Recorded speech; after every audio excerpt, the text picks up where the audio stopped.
Ya, baik Bapak dan Ibu, juga hadirin rahmatullah, sudah tidak sabar mungkin ya untuk menyaksikan atau mendengarkan tausiah yang akan disampaikan oleh Ustadz Handuni. Dan sesaat lagi kita akan memasuki kepada acara utama kita, yaitu kajian ilmu yang akan disampaikan oleh Ustadz Handuni dengan tema kecil tapi konsisten membangun kebiasaan yang membawa keberkahan. Untuk itu, mari kita sambut bersama Ustadz Handuni.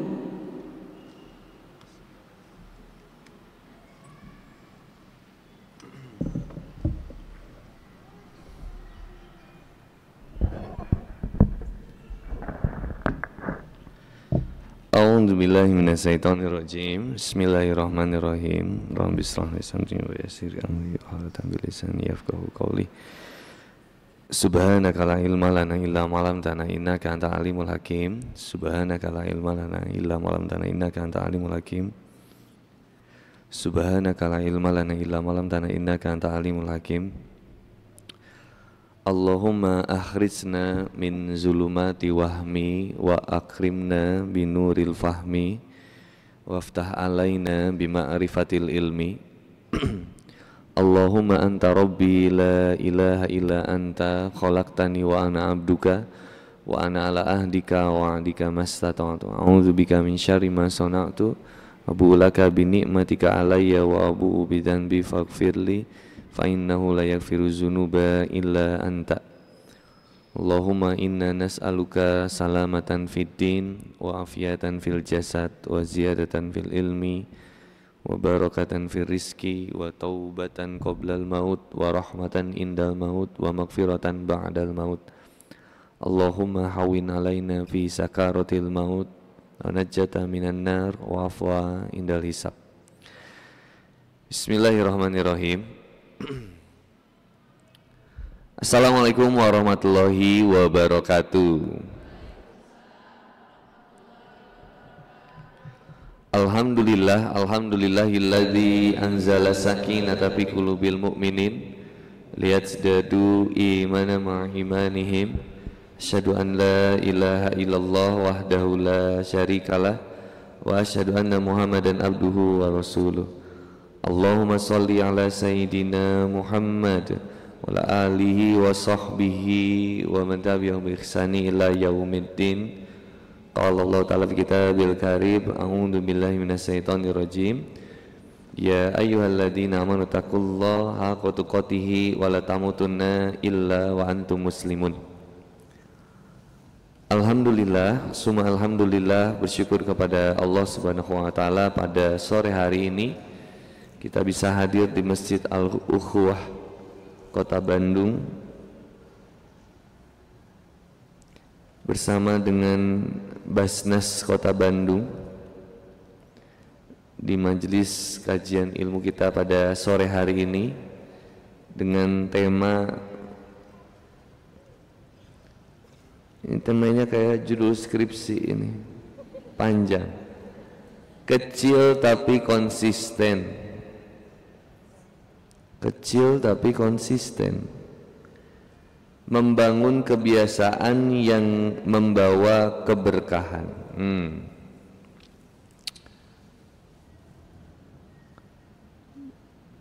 Bersama dengan Basnas, juga supported by UPZ dan juga apa ini dan lain-lain.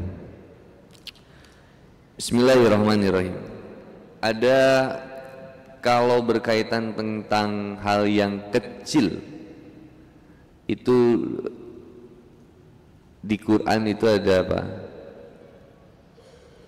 Zaroh, ya, di surat apa? Zalzalah. Faman ya'mal mithqala dzarratin khairan yarah wa man ya'mal mithqala dzarratin sarran yarah. Jadi Al-Quran itu apa? Dzarrah itu disebut atom atau ya kecil. Pada masa itu mungkin disebutnya sesuatu yang kecil, kayak melambangkan sesuatu yang kecil. Nah, Allah mengapresiasi kebaikan itu meskipun sekecil zarah. Jadi kecilnya di hadapan manusia bisa jadi besar di hadapan Allah. Besarnya di pandangan manusia itu bisa jadi kecil atau hina di hadapan Allah. Nah, itu nanti disebutkan berdasarkan niatnya. Jadi penting menjaga niatnya. Ini asal lulus nggak sih aku? Oh iya, kayaknya sore itu enaknya kita tidur sih. Gimana kalau bismika, Allahumma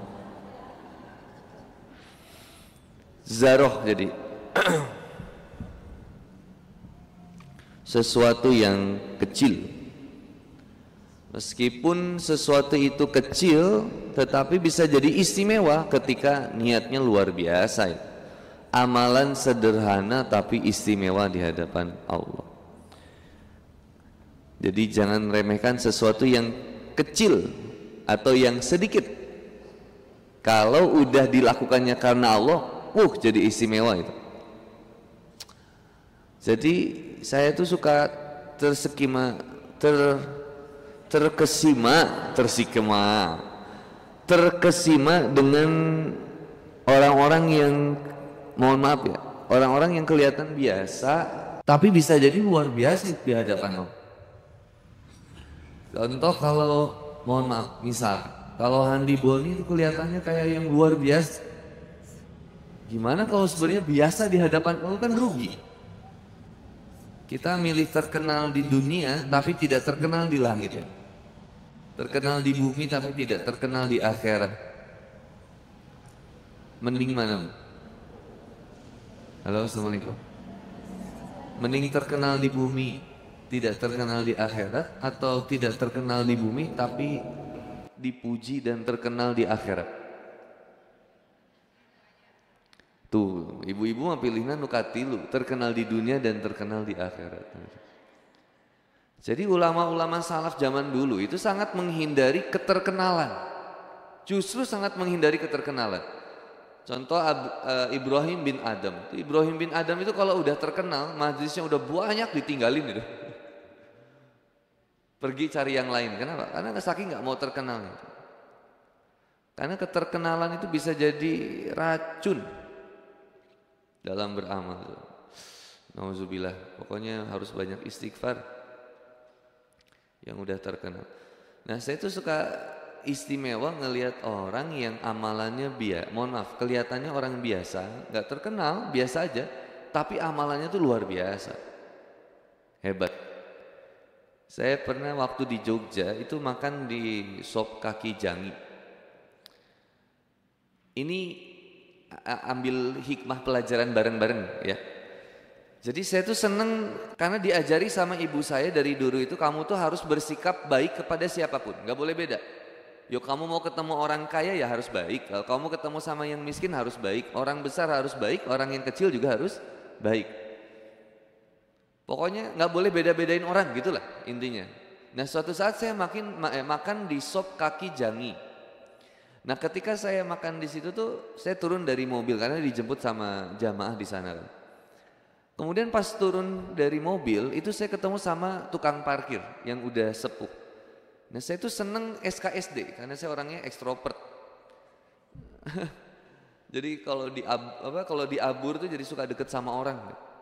Akhirnya saya salaman, saya cium tangan karena beliau lebih sepuh dari saya. Kemudian beliau parkirin mobil, kan beres parkirin mobil, saya turun, saya cium tangan. Terus saya masuk ke ke tempat soto itu.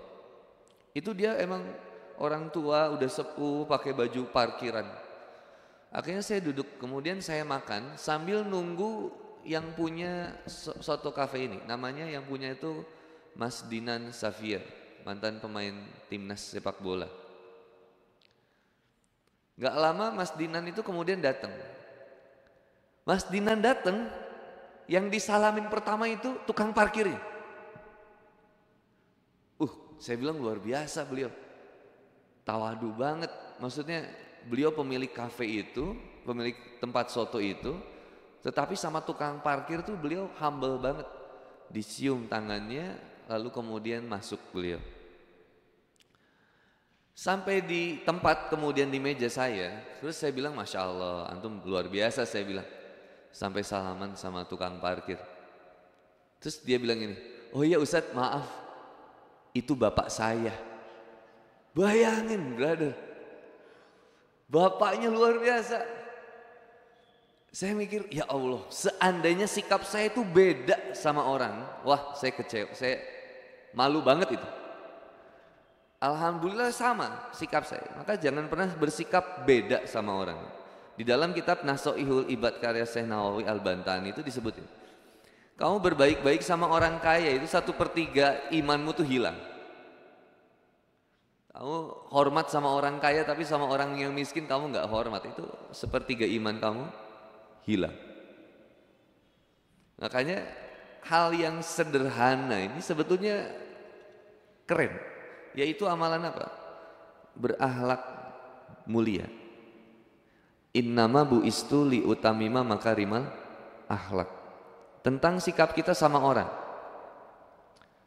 Saya tuh suka bilang, kalau kita tuh nggak suka sama kedoliman, korupsi,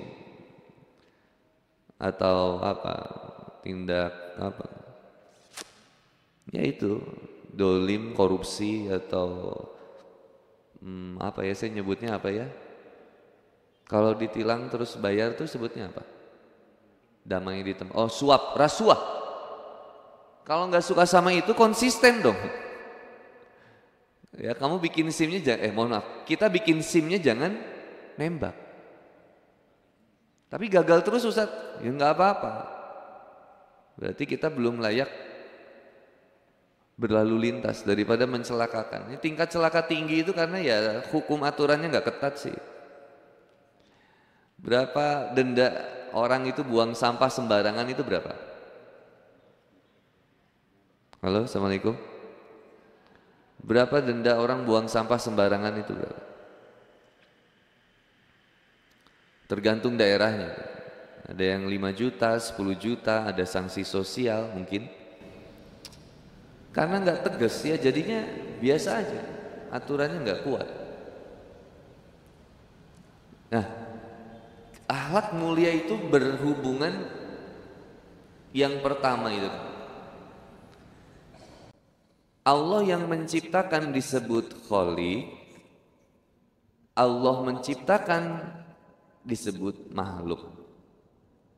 Yang diciptakan adalah makhluk, berarti ya kita ini makhluk. Yang menciptakan yaitu Khaliq. Sudah sewajarnya makhluk itu nurut sama Khaliq dan berhubungan baik dengan Khaliq. Tidak ada di dunia ini yang paling layak untuk dicintai dan dibaikin kecuali Allah. Yang paling layak ya. Dan ketika kita berbuat baik kepada yang lain pun atas dasar kecintaan kepada, halo, Assalamualaikum, ini kenapa jadi stres bangetnya ini? Tidak ada yang paling layak kita cintai, yaitu siapa? Allah, karena nggak pernah mengkhianati.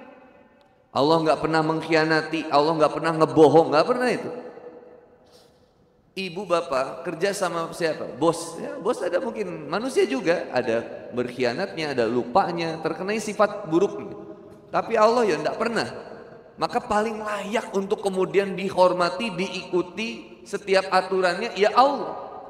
Maka Allah membuat aturan-aturan sesama manusia, aturan kepada Allah, aturan sama manusia, aturan kepada alam, aturan kepada hewan, dibuat aturan-aturan itu. Ada Quran, ada kemudian sunnah. Apa-apa saja yang dipraktekkan oleh Kanjeng Nabi Muhammad Sallallahu Alaihi Wasallam. Nah, Nabi ngajak kita ini beramal yang kecil, yang sederhana, tapi konsisten. Meskipun kecil tapi istimewa, terus-terusan. Daripada amal besar tapi sekali, sayang banget. Yarhamukallah. Misalkan jawab bersin. Itu salah satunya juga. Sama. Hal yang sederhana tapi coba masuk masjid kaki kiri kanan.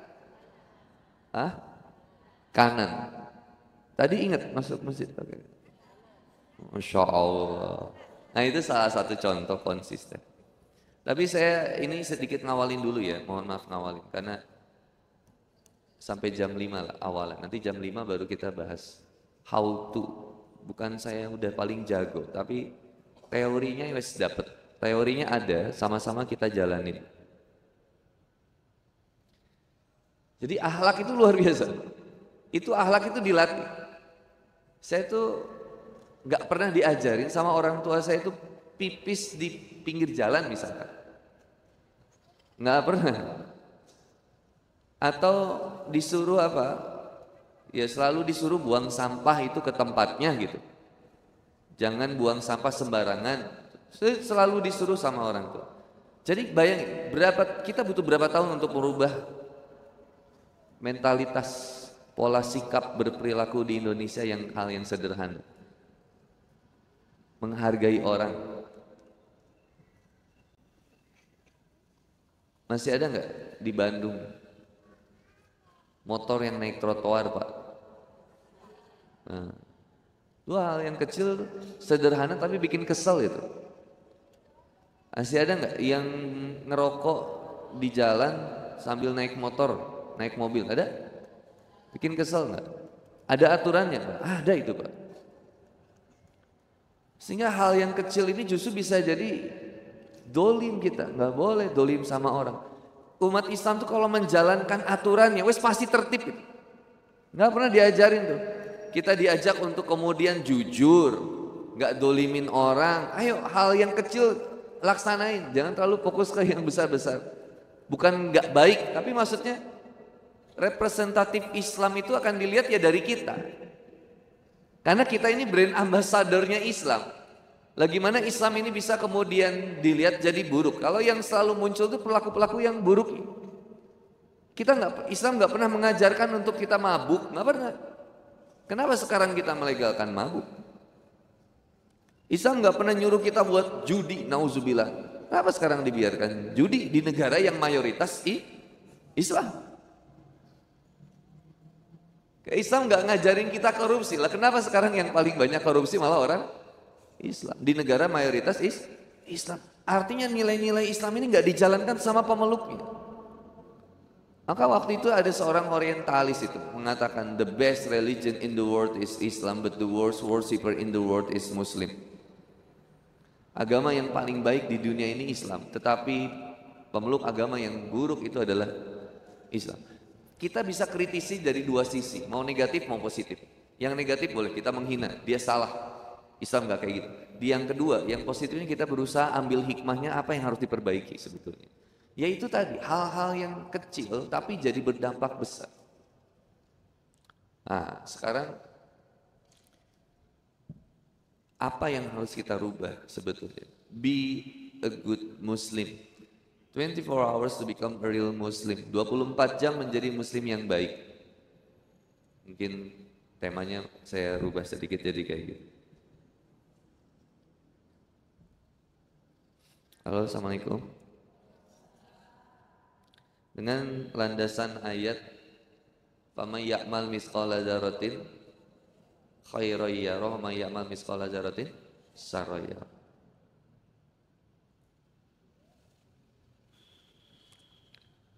Zarroh itu sesuatu yang kecil atau atom tadi, surat Al-Zalzalah ayat 7 sampai 8. Faman ya'mal mithqala dzarratin khairan yarah. Barang siapa yang mengerjakan kebaikan meskipun kemudian itu seberat zarah, niscaya Allah akan memberikan balasannya. Wa may ya'mal mithqala dzarratin syarran yarah. Dan siapapun yang berbuat keburukan meskipun sebesar zarah sekalipun Allah akan memberikan balasannya. Nah, apa yang kita dapatkan dari ayat ini? Artinya setiap apa yang kita lakukan itu akan mendapatkan pertanggungjawabannya. Kalau di nasihat malaikat Jibril itu kepada umat Nabi itu, ismasyita fa innaka mayyitun. Silakan kamu berbuat sesukamu di dunia ini, kamu suatu saat akan mati juga. Wa ahbib masyita fa innaka mufariqatun. Silakan kamu mencintai apapun dan siapapun di dunia ini, suatu saat kamu akan berpisah juga. Pekerjaan, pasangan, istri ya. atau dengan apapun pasti akan berpisah juga. Sesuka-sukanya saya itu sama Vespa, ketika ekonomi sulit dijual juga. Padahal dulu saya udah bilang nggak akan pernah saya jual Vespa ini. Kenangan. Ternyata terkena inflasi keluarga saya. Maka kemudian harus dijual. Wa abib masita fa'inaka mufarikotun. Apapun yang kamu cintai, suatu saat kamu akan berpisah juga. Silakan kamu mencintai apapun dan siapapun, pasti berpisah. Wa'mal ma'syita fa'innaka majyun bihi. Dan silakan kamu beramal sesukamu. Suatu saat kita akan dimintai, kamu akan dimintai pertanggungjawabannya. Artinya dari ayat fama ya'mal misqala dzarratin khairan yara, apapun yang kita kerjakan pasti ada balasannya. Baik itu kebaikan maupun keburukan. Jangankan yang besar, dari yang kecil aja yang sederhana. Maka luar biasa kita ini diajak untuk senantiasa bertobat dalam setiap sholat. Rabbik firli warhamni wajbuni warfani wazukni wahdini wa'afini wa'fu'ani. Mohon ampun kepada Allah untuk sesuatu yang kita sadari itu salah, dan meminta ampun kepada Allah untuk sesuatu yang kita itu nggak sadar kalau kita salah. Luar biasa. Maka dari sini kemudian kita punya kesadaran yang tinggi kepada Allah. Maka al-imanu billah wa naf'ulil muslimin. Ini sering saya sampaikan di beberapa majlis. Khoslatani la sayan afdolu minhuma. Ada dua keutamaan yang gak bisa disaingi oleh apapun juga. Amalan ini, dua hal ini gak bisa disaingi sama apapun juga. Ibu mau ahli tahajud kalau gak punya dua ini bahaya. Kita mau ahli majlis kalau gak punya dua ini, bahaya. Apa itu? Al-imanu billah, kamu punya iman kepada Allah. Yang kedua, wa naf'ulil muslimin, dan kamu saling peduli, saling membantu kepada sesama kaum muslimin. Kepada umat manusia, saling bantu, saling peduli. Nggak boleh nggak peduli. Seburuk-buruknya manusia itu tetap umat Rasul juga, harus disayangi. Mas Andi Boni benci nggak sama yang ahli maksiat? Benci sikap dan sifat, tapi nggak boleh benci manusianya. Karena setiap orang itu mungkin pernah bermaksiat. Ya, kalau ngelihat yang tawuran itu kesel, pengen ikutan. Maksudnya pengen ikutan misahin gitu. Tapi kalau ikut misahin suka dibacok juga. Akhirnya cuma bisa ngedoain, ya Allah gimana dong? Saya mau teriak-teriak nggak bisa. Kasihan orang tuanya. Nah, kemaksiatan itu lahir satu, bawaan hardware, bawaan nafsu, syahwat. Yang kedua, karena lingkungan, fenotip. Sekitar 70% merubah lingkungan itu. 3, teman. Beda kawan, beda proses, salah kawan masuk Polres. Bahaya. Yang berikutnya kebiasaan buruk. At the first you make habits, at last habits makes you. Pada awalnya kamu membangun kebiasaan, sampai akhirnya kebiasaan itu akan menjadi karakter dalam hidup kamu. Kebiasaan. Nah ini penting betul membahas tentang kebiasaan. Lantas kemudian bagaimana seandainya kita bisa membangun kebiasaan yang membawa kepada keberkahan, meskipun kecil tapi konsisten. Beramal cerdas di waktu yang terbatas di akhir zaman. Saya sebutkan yang pertamanya larangannya dulu. Di akhir zaman ini sedikit bergaul. Kata baginda Nabi, jangan terlalu banyak berkongkong. Kongkow, tahu kongkow ibu? Kongkow itu sejenis gorila. King Kong itu. Kongkow, hangout.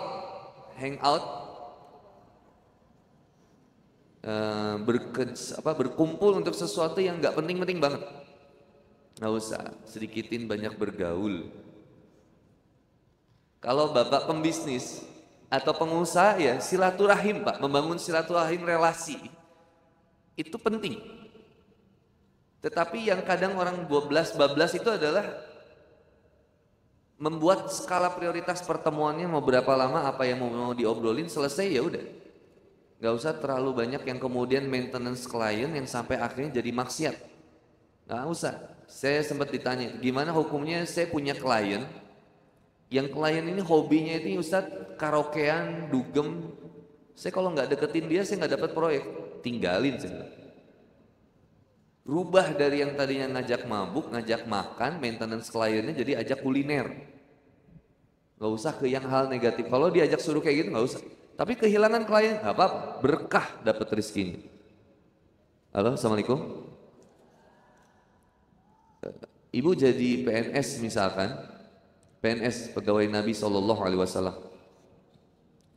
Ibu jadi PNS, ada misalkan kesempatan untuk melakukan kebohongan yang kemudian mendatangkan keuntungan yang besar, ngapain? Nggak berkah itu. Dikasih makan ke anak, dikasih makan ke keluarga, nggak berkah. Tinggalin, nggak usah. Sama Bu, saya juga begitu. Tiba-tiba dikasih sama siapa? Orang kaya misalnya tiba-tiba nggak jelas, nggak mau lah.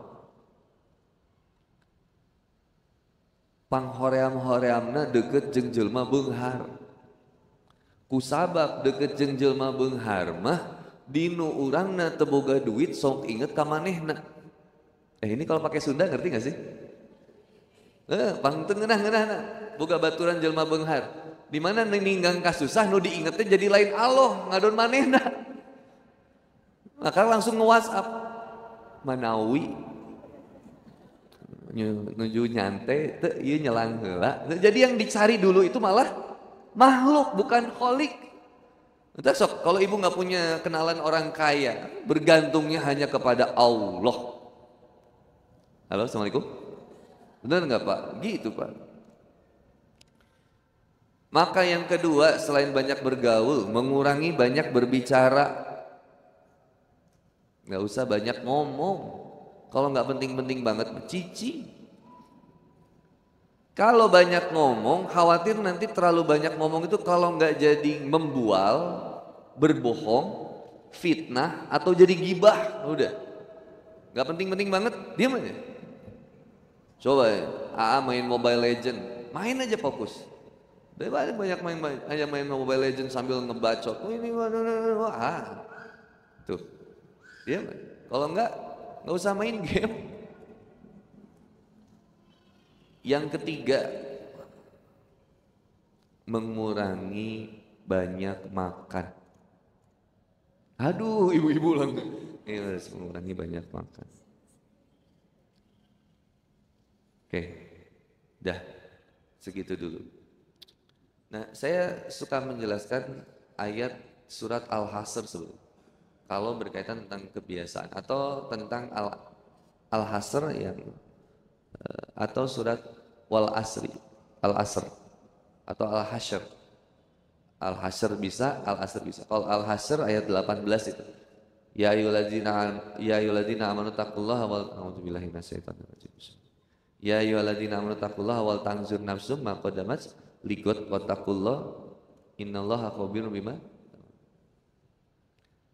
18, 19 itu bisa pegangan dulu aja, mungkin waktunya kita enggak cukup. Yang kedua Al-Asr itu tentang demi waktu juga. Karena kita punya keterikatan terhadap waktu. Every human, every people, setiap manusia ini di dunia ini punya waktu itu satu hari itu 24 jam. Satu hari 24 jam.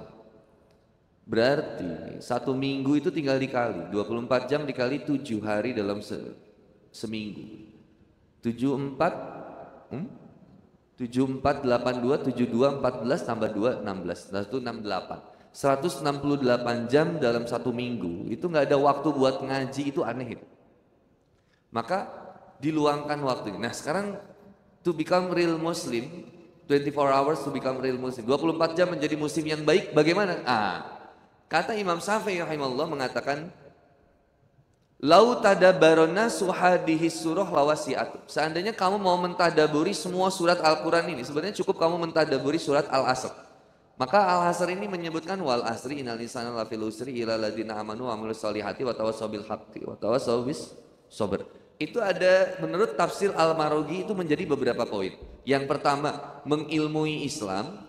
Kedua, mengimani Islam. Yang ketiga, mengamalkan Islam. Yang keempat, mendakwahkan Islam. Wa tawassaw bis sabr, bersabar dalam berislam. Jadi 5 Al-Asr. 1, mengilmui Islam, belajar faridatun ala kulli muslimin wal muslimat.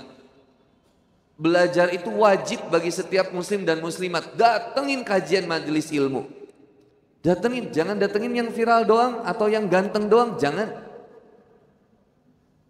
Sayati zamanun ala ummati yafiruna minal ulama'i wal fuqaha. Bakal ninggang suatu zaman, bakal hadir suatu zaman di mana umatku itu meninggalkan para alim ulama dan ahli fikih. Mulai malas belajar fikih. Hati-hati. Datengin Bu, Pak, kajian fikih sholat. Fikih tentang tayamum, tentang toharoh, Masya Allah. Jangan yang cuma tematik ya. Saran dari Papa. Wah, ada ustadz yang terkenal, datang. Hari ustadz nu lembur, nunggu sepuh, kolot. Teresep ustadznya tekasep. Ih, nggak boleh. Mengilmui Islam. 2, mengimani Islam. Yakin selamat dengan Islam. Bapak dan ibu jalani aturan dalam Islam, selamat dunia dan akhirat. Nggak akan mencelakakan. Kalau kata Allah, udah nggak boleh pacaran, nggak usah pacaran, ngapain? Kau sama polisi aja inget kok, nurut kok. Kemana-mana pakai helm, biar selamat loh. Sama Allah kok nggak nurut, kemana-mana perempuan dihijab. Belum bisa dihijab Ustaz, latihan, nggak apa-apa, pelan-pelan aja. Ustaz, don't judge me by a cover. Jangan menjudge saya karena saya tidak berhijab. Saya bukan seorang muslim yang baik. Besti, muslim yang baik itu nurut sama Allah. Maka kalau kata Allah A, B, nggak usah bikin aturan sendiri. Quran surat Al-Ahzab ayat 59, Quran surat An-Nur ayat 32, latihan. Tapi Ustaz saya masih belajar, nggak apa-apa, yang penting ada kemauan. Proses itu, nggak apa-apa. Laki-laki nggak usah pakai kerudung, geleh ninggalin. Mengilmui Islam, maka belajar, ibu belajar terus. Seminggu berapa kali, jangan tiap hari. Kalau saran dari Pak, kecuali ada waktu kosong ya silakan sih. Tapi kalau nanti ibu sering majelis ilmu jadi lupa suami, nah ini yang nggak boleh. Lupa tugas tanggung jawab intinya. Mengilmui Islam, mengimani Islam. Berikutnya, imani apa yang sudah terilmui. Imani apa yang sudah terilmui. 3. Wah, orang nyampaikan kita dihisap. Oke Bu. 3, mengamalkan Islam. Maka mulai kemudian mengamalkan Islam. Dari hal-hal yang sederhana aja. Baik sama orang, jangan dolimin orang, jangan sakiti orang. Saya tuh paling seneng sama penyuka kucing Bu. Sama kucing aja disayang, mudah-mudahan sama manusia juga disayang. Saya seneng kucing banget. Makanya saya kadang manggil istri saya tuh meng gitu kan. Sampai segitunya dielus-elus gitu. Mengilmui Islam, mengimani Islam, mengamalkan Islam. Nah, ini saya beresin dulu. Yang tadi yang keempat adalah mendakwahkan Islam. Itu sebagai tugas inti seorang muslim. Lalu yang terakhir adalah bersabar dalam berislam. Nanti balik lagi tuh, bersabar dalam mengilmui Islam, bersabar dalam mengimani Islam, bersabar dalam mengamalkan Islam, bersabar dalam mendakwahkan Islam, dan bersabar di atas kesabaran. Nah, kita fokus bahas yang 1, 2, 3 dulu aja. Mengilmui Islam, mengimani Islam, dan mengamalkan Islam. Oke. Satu waktu kita sehari kebagi 24 jam. Allah Subhanahu wa taala memberikan amalan. Saya tuh pernah kepo, Pak. Sebenarnya lagi saya susun juga itu, buku tentang 24 hours to become real Muslim. 24 jam menjadi muslim yang baik. Karena waktu kita punya 24 jam. Waktu. Kata kunci dari Nabi ini ada sesuatu yang bagus. Yang pertama ini. Min husni islami mar'i tarkuhu ma la ya'ni. Di antara kebaikan seorang muslim itu tinggalin hal yang gak bermanfaat. Halo, assalamualaikum. Ibu tuh kalau lagi tungkul tuh lagi nulis, so sweet ya Allah. Makasih ya. Nggak ditulis mau di apa? Di picture, dibaca ya. Saya pakai pendekatan akademis dari ilmu barat dulu aja, karena bagus, relate Pak. Namanya Matrix Eisenhower. Kalau ada whiteboard tuh saya jelasin. Majelis majelis kajian. Namanya Matrix Eisenhower. Jadi ada kuadran 1, kuadran 2, kuadran 3, kuadran 4. Susah ya, bayangin ya. Eisenhower. Jadi ada, ini bayangin ini ada 4 tabel. 1, 2, 3, 4. Kebayang? Oke. Yang sini, ini hal-hal yang penting. Ini kan tabel ada 4 ya. Ini penting, ini tidak penting. Yang sebelah sini mendesak, tidak mendesak.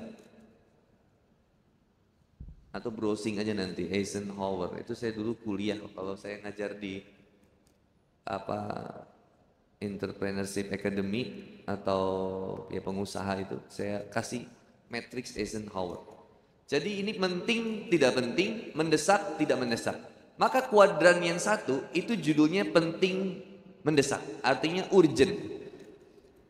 Kalau manusia pengen menyelesaikan 1 hari itu kemudian dia bisa pengen efektif dan efisien dalam 1 hari, maka tolong klasifikasikan apa-apa saja di hari itu yang sebetulnya penting dan mendesak. Bagi kita itu apa saja. Jangan sampai yang penting mendesak gak kekerjain, hal yang tidak penting tidak mendesak malah kekerjain. Nanti saya kasih contohnya. Nah, hal yang penting mendesak, apa hari itu hal yang penting mendesak buat kita? Ngaji kah, sholat kah, kemudian hal yang lainnya. Tulis, masukin ke penting yang mendesak, lalu kemudian atur menjadi waktu. Kalau misalkan di digital, itu ada di Google Calendar, atau ibu, bapak, AA mau pakai Notion, atau pakai Trello, atau yang lainnya.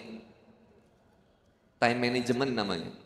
Aplikasi time management. Kalau saya pakai goals, nyusun apa yang penting, karena jangka pendek, menengah, dan panjangnya. Nah, aduh pusing dikit ya, nggak apa-apa. Kuadran 1 itu penting dan mendesak. Silakan tulis hal-hal yang sebetulnya penting dan mendesak di hari itu apa saja. Saya percepat. Lalu kemudian yang kedua, itu ada hal-hal yang penting tapi tidak mendesak. Artinya sebenarnya nggak penting, maksudnya nggak buru-buru banget, nggak urgent. Kalau ada itu kata kuncinya berarti delegasikan. Kalau yang pertama penting dan mendesak, artinya segerakan. Kata kuncinya segerakan. Kalau penting tidak mendesak, itu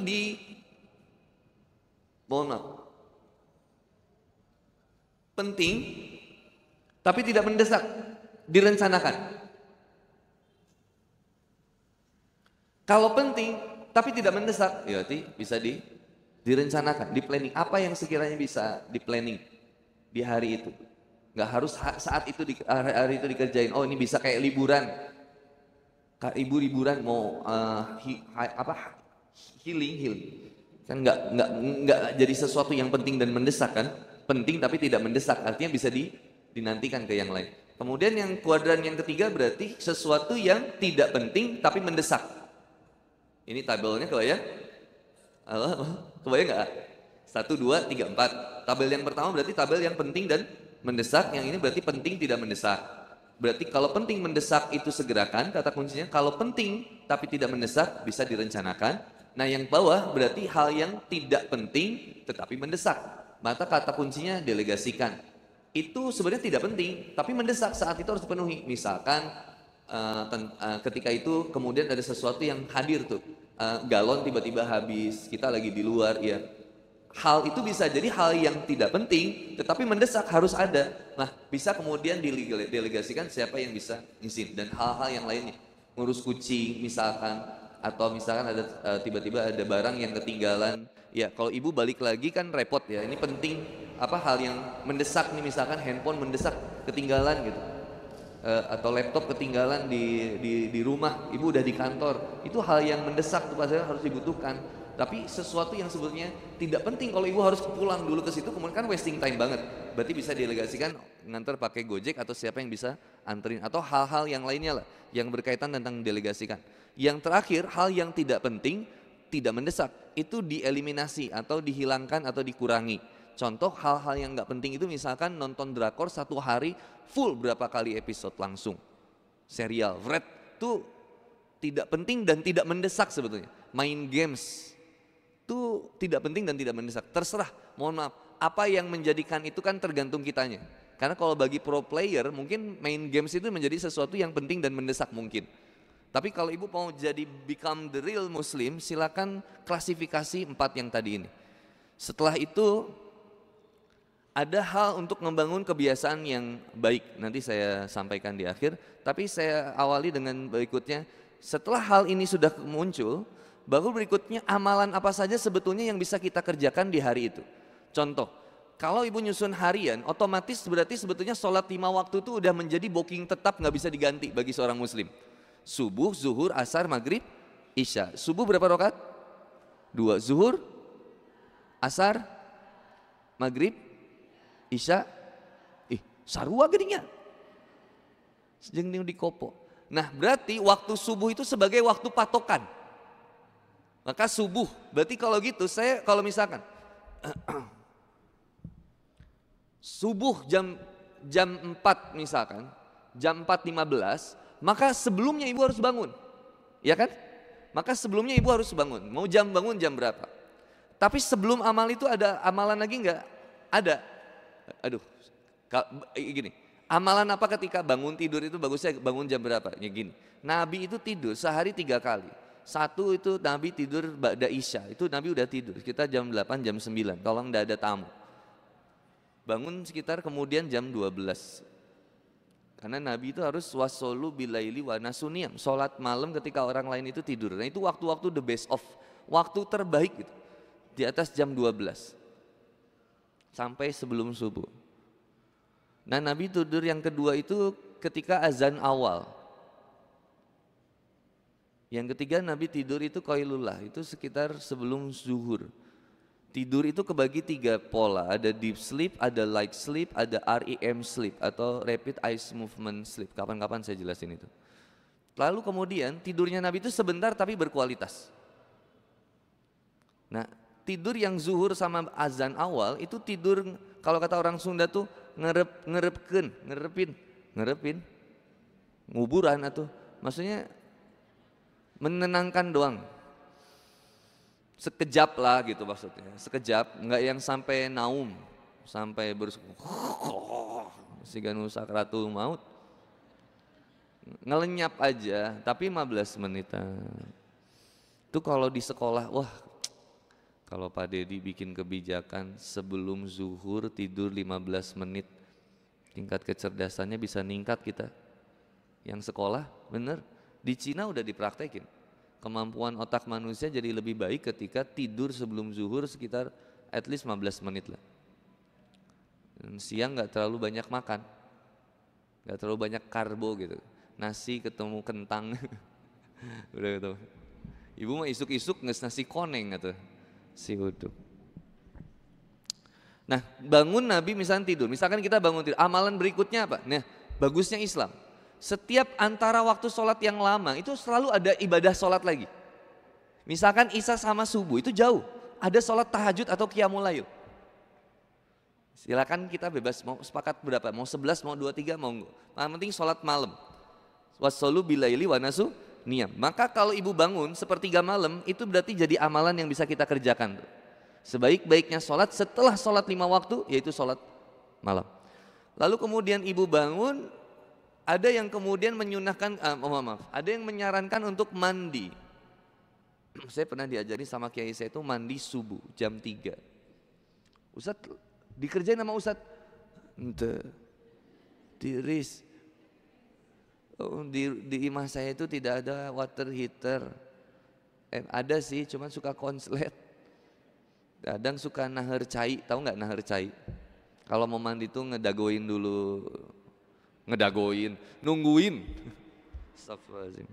Nungguin dulu air mateng. Ngegodok cai.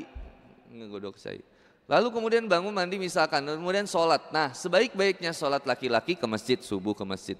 Ada 2 rakaat sebelum subuh yang lebih baik daripada dunia dan seisinya. Jadi gini Bu, ngatur waktu yang terbaik, apa yang kita lakukan itu enak kalau manut sama Allah dan Rasulnya. Ketemu itu Bu, enak tuh. 2 rakaat sebelum subuh lebih baik daripada dunia dan seisinya. Dapat tuh kita, catat tuh. Jadi satu kegiatan rutin yang bisa harus kita kerjakan. Yang kedua, sholat subuh ke masjid, kalau enggak sholat di rumah, wanita di rumah. Setelah sholat subuh, nah ada 4 waktu yang terbaik buat zikir. 1 sebelum subuh, 2 setelah subuh sampai sampai terbitnya matahari, mohon maaf. Yang ketiga, waktu setelah asar sampai terbenamnya matahari. Sekarang nih, banyakin zikir. Yang keempat, antara 2 waktu sholat, yaitu sholat maghrib dengan sholat isya. Makanya siapa yang menunggu antara sholat maghrib sampai isya, dia tetap duduk di tempat sholatnya, dan lalu kemudian dia berzikir, maka tidaklah duduknya itu kecuali Allah ampuni seluruh dosa-dosanya itu. Selama dia duduk itu, nunggu sholat isya itu. Lapar ya Allah. Berikutnya, selingan. Maka zikir, maka di Quran ada, saya percepat aja ya poin-poinnya Bu. Maka di Quran ada perintah zikir pagi dan zikir petang, setelah zuhur dan setelah asar. Lalu setelah itu ada 2 waktu yang tidak disarankan ibu tidur, yaitu setelah subuh dan setelah asar. Lalu kemudian pagi ketemu sama yang namanya sholat duha. Halo, assalamualaikum. Oke. Dan juga ada sholat rawatib yang 12, 2 sebelum subuh, 2 atau 4 sebelum zuhur, 2 atau 4 setelah zuhur, 4 sebelum asar, dan 2 setelah maghrib. Kemudian ketemu waktu sholat. Nah, kegiatan yang lainnya itu tetap jadi ibadah. Kayak apa?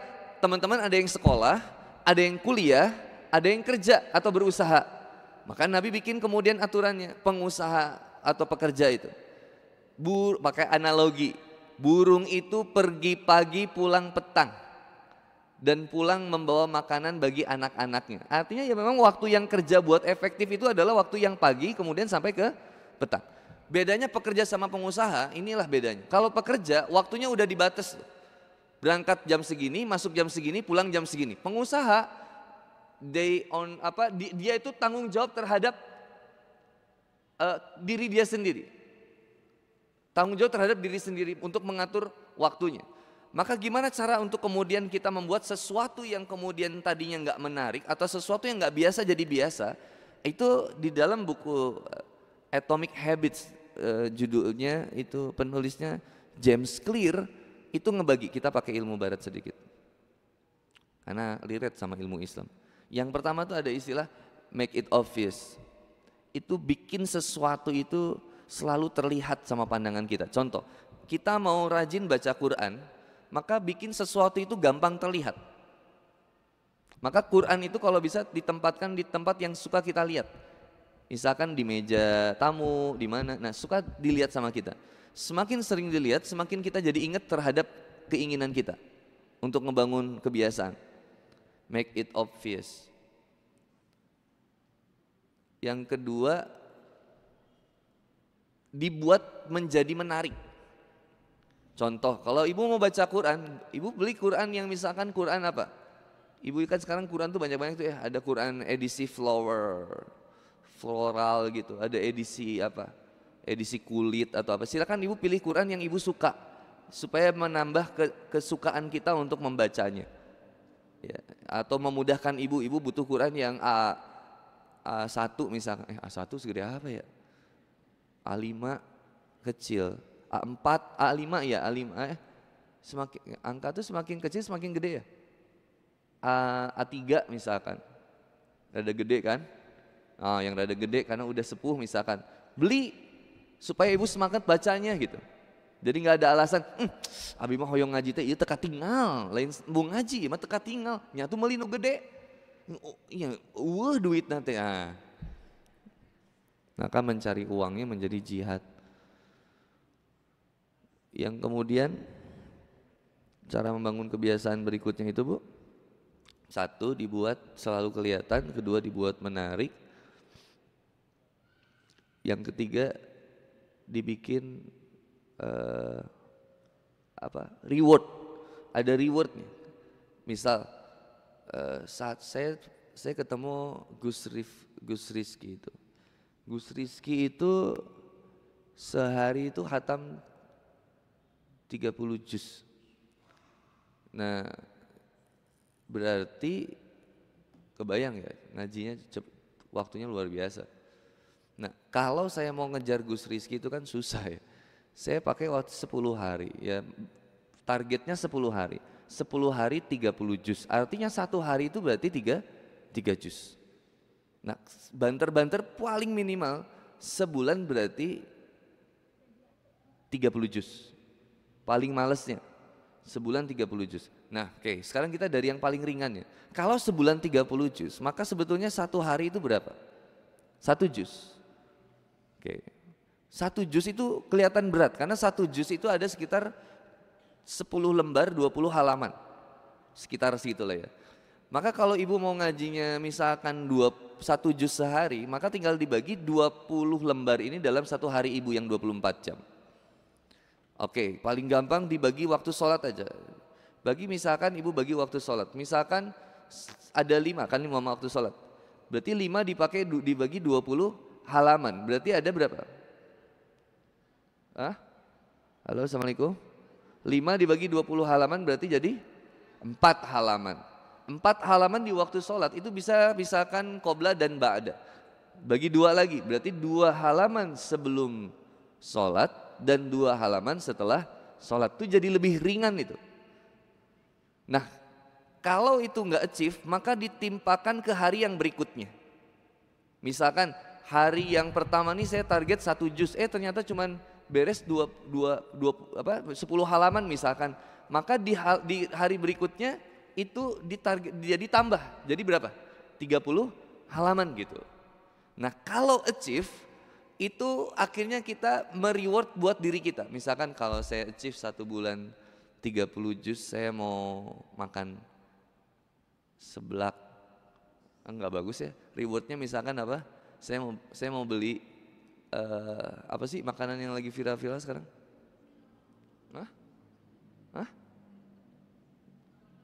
Donat misalkan. Donatnya Pingkan Mambo misal. Saya boleh nge-reward diri sendiri gitu Bu, nggak apa-apa. Mohon maaf ya, tapi ini rahasia kita tolong jangan kasih tahu siapa-siapa ya. Jadi kalau saya achieve apa, itu saya tuh senang me-reward diri saya. Kayak saya pengen, pokoknya saya pengen kalau ini tembus saya mau batagor ihsan yang kuah. Sebetulnya bisa aja beli, teman kan pengen nge-reward diri sendiri. Kalau achieve apa? Nah itu ada aplikasinya kalau di Play Store itu namanya Goals. Itu kalau goals itu bentukannya kayak gini nih Bu. Nggak usah lah, browsing aja sendiri ya. Goals Planner Bu. Nah bentukannya kayak gini, Goals Planner. Nih saya download, kalau di tab itu bikin Goals Planner ada targetan achieve setiap mingguan, bulanan sampai tahunan. Karena amal soleh kita tuh betul-betul kayak saum aja. Ada saum mingguan, harian, bulanan, tahunan kan ada. Saum harian, daily, saum Daud, saum mingguan, weekly, Senin Kemis, saum bulanan, monthly-nya berarti saum Ayamul Bid, saum tahunan, saum ibadah Ramadan. Itu ada semua, udah tergantung waktunya Bu. Nah ini kita nggak cukup waktu buat ngebahas how to untuk habits ini. Tapi yang paling jelas saya cuma bisa motivasi pakai ayat Al-Zalzalah tadi, surat ayat 7 sampai 8. Lalu kemudian yang kedua tentang bagaimana kemudian pentingnya apa yang harus kita kerjakan. Kemudian yang ketiga terkait tentang manusia, bahwa manusia itu punya banyak kesibukan yang sebetulnya semua menjadi ibadah, tinggal fa'alhamaha fujuroha wa taqwaha. Kemudian yang berikutnya itu surat Al-Asr tentang how to manage waktu kita, untuk mengisi waktu kita tuh dengan apa aja, yaitu dengan mengilmui Islam, mengimani Islam, mengamalkan Islam, mendakwahkan Islam dan bersabar dalam berislam. Yang terakhir tentang daily activity kita, aktivitas harian kita sebetulnya sudah ditulis oleh baginda Rasulullah Muhammad SAW dan juga Allah Subhanahu Wa Taala di dalam Al-Quran. Tinggal kita komit untuk menjalaninya seperti yang inti-intinya, yaitu satu, sholat yang wajib, kemudian yang kedua itu sholat malamnya, yang kemudian yang ketiga terkait dengan zikir pagi dan zikir petangnya, lalu yang lainnya terkait sholat rawatib, sholat duha, sholat sunnah-sunnah, dan juga ibadah wajib yang lainnya seperti mencari nafkah, belajar, dan juga hal yang lainnya. Dan semuanya menjadi aktivitas amal, rangkaian amal soleh yang sebetulnya luar biasa di sisi Allah Subhanahu Wa Taala. Makanya may ya'mal mithqala dzarratin khairan yarah. Jangan sepelekan amal yang kecil karena menjadi istimewa pastinya di hadapan Allah Subhanahu Wa Taala. Saya kira membangun kebiasaannya tinggal dilaksanakan aja. Kalau pakai matrix Eisenhower itu ditulis, tapi kalau ibu atau bapak udah bisa ngebayangin, di otak kita tuh udah kayak ngeklasifikasi ini prioritas, ini unpriority, ini priority, ya bisa kayak gitu ya alhamdulillah. Kayak sekarang ya buat saya ngaji ini ya prioritas, selepas maghrib saya ada aktivitas yang lain, misalkan makan itu menjadi prioritas utama berikutnya dibandingkan hal yang lainnya. Misalkan ketemu orang juga akhirnya kita punya prioritas, skala prioritasnya berapa persen saya ketemu dia, saya penting gak ya ketemu sama dia, kalau nggak penting-penting banget ya nggak usah. Nah skala prioritas itu sebenarnya di otak kita udah kedesain sedemikian rupa, tinggal kita praktekin. Yang berikutnya ya sudah, tinggal memulai membuat habits yang baru. Apa yang mau dimunculkan, ibu mau membiasakan apa. Kalau hal yang sederhana, saya mau membiasakan nggak mau banyak marah sama suami, itu termasuk ngebangun habits juga. Maka bayangkan balasan Allah tentang orang yang nahan amarahnya, bayangkan tentang pahala betapa besarnya tentang sabar untuk menghadapi marah seseorang, dan seterusnya.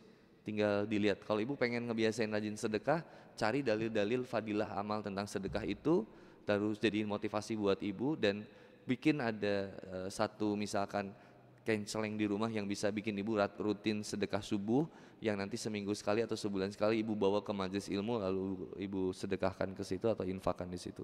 Atau ke Basnas misalkan mau dirutinkan ke Basnas, ibu tinggal bawa ke kajian rutinnya Basnas, baru diinfakkan dan seterusnya.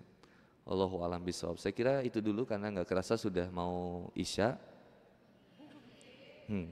Karena kita harus bertemu dengan skala prioritas berikutnya, yaitu sholat maghrib. Kajian bagus, tapi kalau udah mau maghrib, maka maghrib lebih utama, maka kita siapin ke utama.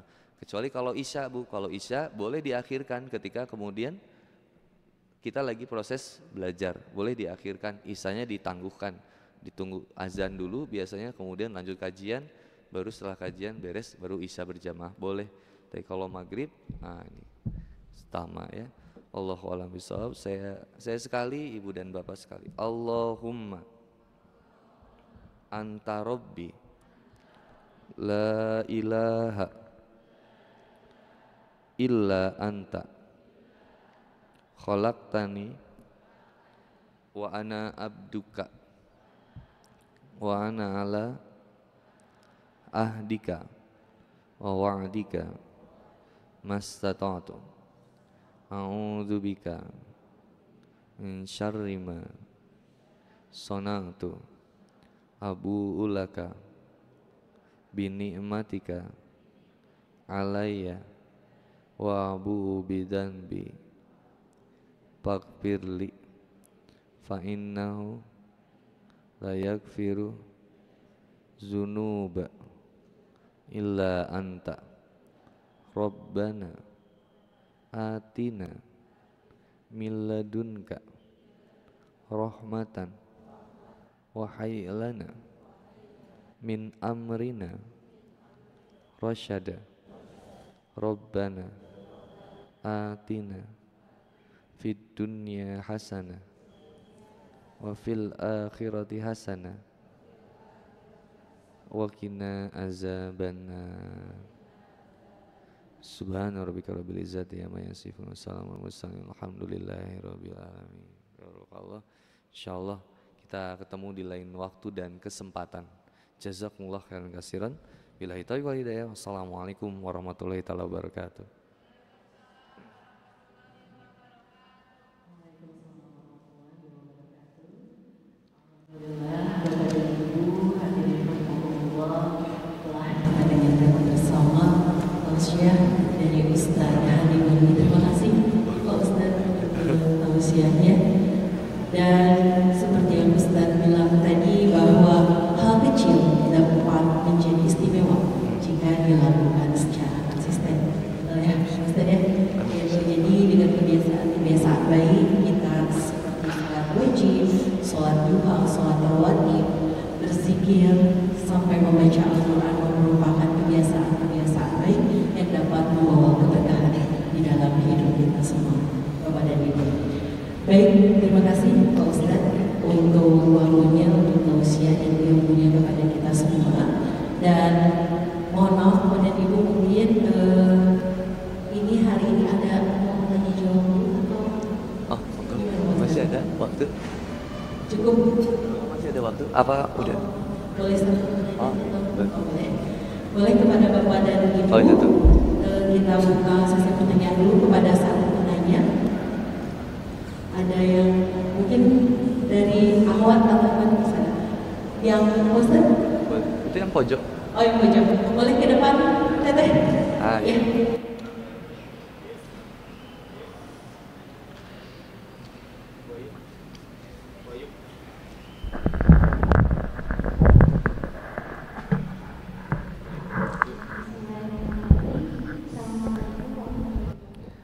Waalaikumsalam warahmatullahi wabarakatuh. Ada deg-degannya karena harus ke depan. Iya, nggak apa-apa. Jadi Ustaz, dari yang tadi sudah disampaikan oleh Pak Ustaz, bagaimana cara tips-tipsnya juga ya, bagaimana cara membangun kebiasaan. Iya, maaf ya. Mau bertanya, kalau misalnya posisinya kita teh lagi bosan dengan kebiasaan itu atau lagi butuh lah ya, kan saya tuh pernah dapat istilah capek boleh, tapi Ngeluh jangan. jangan sampai berhenti gitu. Oh, iya. Tetap jalan, maksudnya nggak usah lari tapi jalan. Terus naik tangga harus, tapi nggak boleh turun tangga gitu. Ada istilah gitu kalau sebelumnya waktu kajian. Iya. Nah, kalau misalnya posisinya kita tuh benar-benar lagi, aduh ini biasanya itu berat banget dilaksanakannya. Misalnya sebelumnya ada target yang pengen tiap hari sholat malam, tapi suatu saat tuh aduh berat banget, tapi tetap dilaksanain karena itu sudah menjadi kebiasaan. Apakah itu jatuhnya terpaksa atau gimana Ustaz? Dan apakah itu tetap dapat pahala ibadah yang ikhlas karena Allah atau tidak? Iya. Mantap. Iya nih. Silakan Pak Ustaz. Jadi ada ulama yang bilang kalau lagi bosen belajar ilmu yang satu, berpindah dulu ke ilmu yang lain. Jadi kalau bosen, bukan ya mungkin maksudnya jenuh ya tadi ya, lebih ke jenuh, baca apa lagi belajar Quran, nahu sorof misalkan ya, berangkat pelajari dulu yang lain kayak belajar siroh dan segala macamnya. Nah sebenarnya ada yang namanya apa ya? Ya sama shifting ke activity sih kayak misalkan papap misalkan ya, papap kan tausiah. Tapi kalau papap tausiah ada bosannya nggak kira-kira? Terkenai juga mungkin ya jenuhnya misalkan. Nah cara menanggulanginya memang diajak untuk punya tema yang lain atau pelajari yang lain, atau ya tadi saya tuh kayak punya ini kayak punya kebiasaan, saya tuh kalau lagi nggak suka, lagi unmood ya, lagi bad mood, itu kayak punya penetralisirnya. Emang kalau di Islam kan kayak zikir kayak gitu ya. Kalau aku kayak makan coklat gitu loh teh. Kayak healing aku tuh sederhana, makan coklat terus mabar misalkan. Mabar. Ya apa, hal-hal yang ringan dulu. Mengalihkan kepada sesuatu untuk fokus lagi kepada hal yang lebih utama gitu sebetulnya itu. Dan apakah tetap jadi amal ya?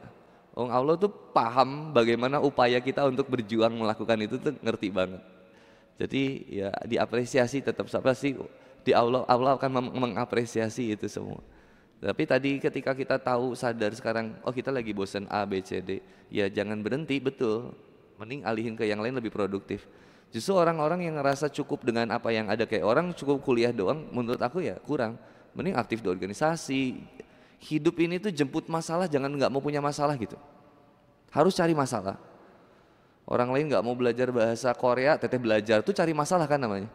Orang lain belum nikah, teteh mau nikah tuh kan cari masalah. Jadi hidup ini tuh semakin cari masalah itu makin tenang. Karena kita konsepnya itu cari masalah itu adalah ibadah. Tapi bukan berarti cari masalah yang negatif ya. Teteh cari masalah yang gelut, jangan. Cari masalah itu cari masalah tanda kutip yang kita bisa konversi itu menjadi nilai ibadah. Dakwah itu kan cari masalah. Sebetulnya ibu usaha, ibu kerja. Maka saya suka bilang orang yang anak muda yang sibuk berorganisasi itu cenderung lebih siap menjalani pernikahan. Karena dia udah banyak ketemu dengan konflik itu. Semakin sering manusia bertemu dengan konflik itu makin bijak, makin dewasa kalau dia mau ngambil hikmahnya. Begitu juga teteh tadi, kalau udah teteh biasa ngejalan ini, coba kerjain yang lain yang bisa lebih menantang dan seterusnya ya. Mudah-mudahan bikin manfaat ya teh sekali ya Allah misal. Ya rahamukillah.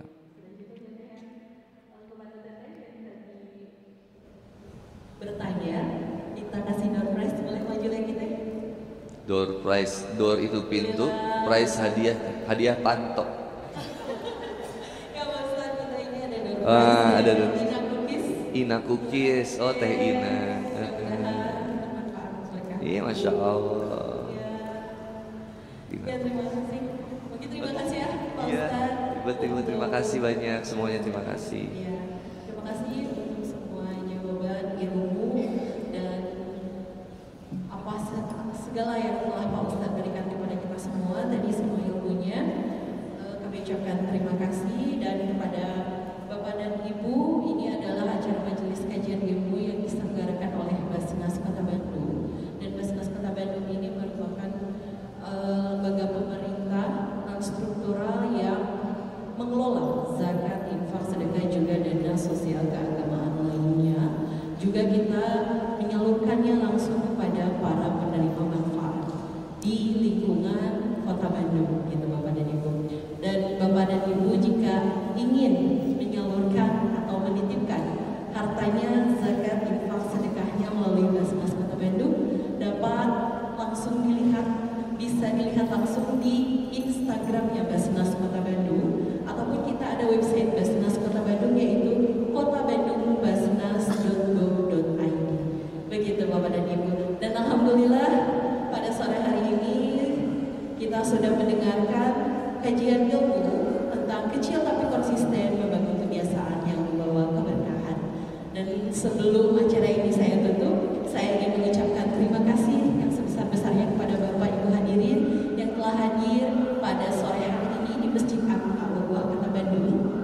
Dan juga saya mengucapkan terima kasih kepada para sponsorship yang telah memberikan sponsor yang kepada kita semua untuk terselenggaranya acara majelis kajian ilmu Basnas Kota Bandung, kepada PZ Elpops, NN Kitchen, dan juga PT Ina Nataboga atau Ina Cookies. Baik, Bapak dan Ibu juga hadirin rahimakumullah, alhamdulillah selesai sudah seluruh rangkaian acara majelis kajian ilmu Basnas Kota Bandung, dan sampai ketemu lagi di majelis kajian ilmu Basnas Kota Bandung selanjutnya. Saya Ayuni selaku MC pamit dan memohon maaf apabila ada kesalahan dan kata-kata yang kurang berkenan. Akhir kata saya ucapkan wabillahi taufiq wal hidayah.